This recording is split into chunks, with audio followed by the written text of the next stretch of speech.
Blackstone Audio presents Ethan Frome by Edith Wharton.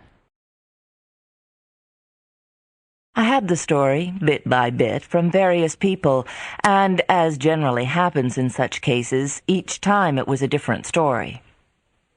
If you know Starkfield, Massachusetts, you know the post office. If you know the post office, you must have seen Ethan Frome drive up to it, drop the reins on his hollow-backed bay, and drag himself across the brick pavement to the white colonnade. And you must have asked who he was.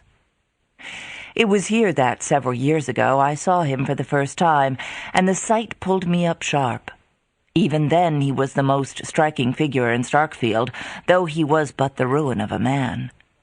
It was not so much his great height that marked him, for the natives were easily singled out by their lank longitude from the stockier foreign breed.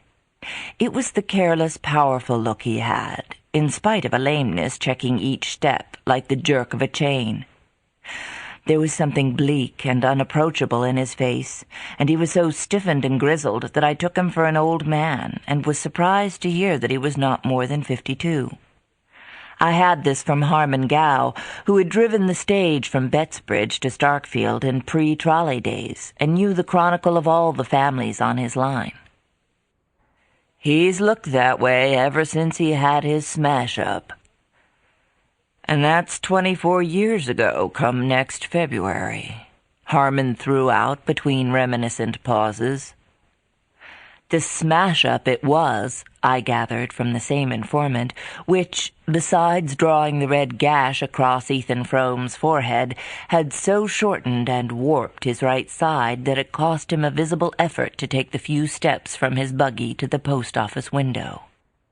He used to drive in from his farm every day at about noon, and as that was my own hour for fetching my mail, I often passed him in the porch or stood beside him while we waited on the motions of the distributing hand behind the grating.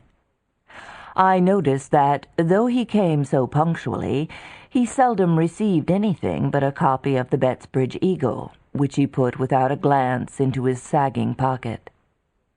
At intervals, however, the postmaster would hand him an envelope addressed to Mrs. Zenobia or Mrs. Zena Frome, and usually bearing conspicuously in the upper left-hand corner the address of some manufacturer of patent medicine and the name of his specific.